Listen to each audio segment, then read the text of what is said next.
So dating, just to be clear, dating as in chronology, what you see here are a range of ways people tell time in past and present. Now in archaeology, there are two basic types of dating, relative and absolute. Relative dating. I am older than the person who's filming me right now. Fenway Park, home of my beloved Boston Red Sox, is older than me. The Colosseum in Rome is older than Fenway Park. Note, no numbers involved here. Relative dating just lines things up before and after. Doesn't give specific differences between them, does not give any absolute age, absolute time difference. Everything is relative, floating, not fixed at a specific point in time. Now, absolute dating, on the other hand, is when an actual chronological date is assigned to something.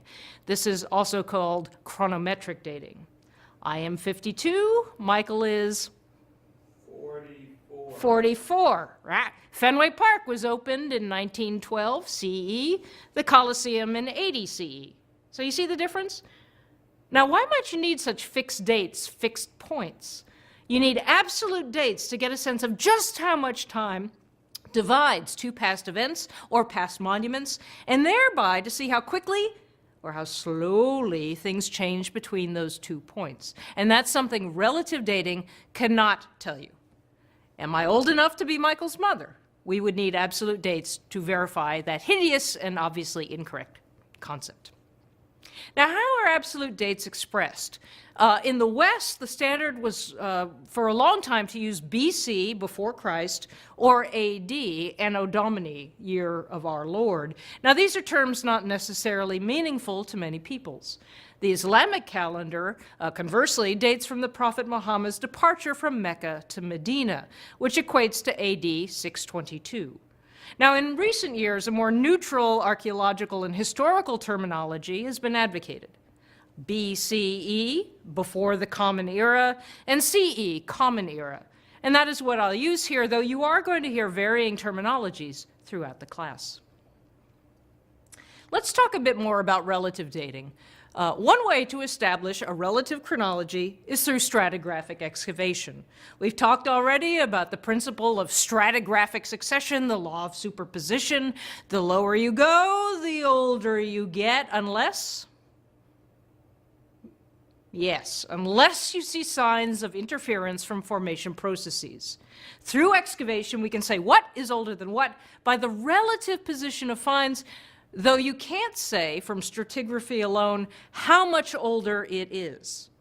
It isn't as if something is just a little bit below something else, it's just a little bit older, or if a whole lot below, it's a whole lot older. Sadly, it doesn't work that way. Sadly, it ain't that easy. Now, it isn't just a matter of where you find things, but what you find and how you treat your finds. One of the first things archaeologists will do after they've recovered their material is to classify the objects, divide them into meaningful categories. Pots versus lithics versus coins versus mud brick, whatever. This is called making a typology. Basically, this involves the classification of artifacts into types on the basis of certain similarities. Now, one thing to understand about typologies is there is no one way to do it. There are as many different typologies as there are archaeological questions. So there's no right or wrong way, but some are definitely more useful than others. It makes more sense to put pots in one category and coins in another and mud brick in another than to say, okay, things bigger or smaller than a breadbasket. Typologies begin to allow us to control the finds we make some sense of a group of objects. One of your archaeological exercises will offer you the chance to do just this kind of analysis.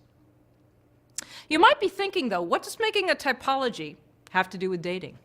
Well, one general feature, a cross-cultural feature of human life, is that artifact styles change through time. Pots, jewelry, clothing, whatever, all change in design through time.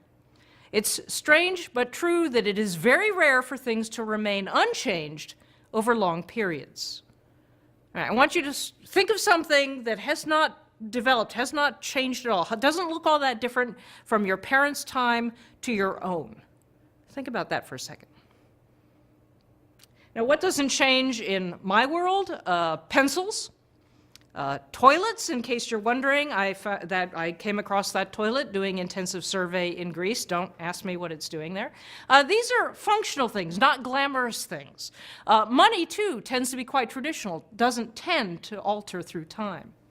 What does change? Think of clothes, cars, hairstyles, things that are highly variable, things that are central to self-presentation. Now that takes us to the concept of seriation, the process of lining things up. Seriation is a relative dating method, and it involves arranging archaeological materials into a sort of a presumed chronological sequence based on cultural and stylistic change. Now, as long as items are gathered from the same cultural tradition, archaeologists assume that stylistic change occurs relatively gradually over time. So by tracing similarities and differences in style, and by measuring the relative popularities of these differing styles, one can reconstruct a relative sequence. You see here Ford's Model T to Ford's latest model, and all the steps in between. You can develop a sort of a sense of progression.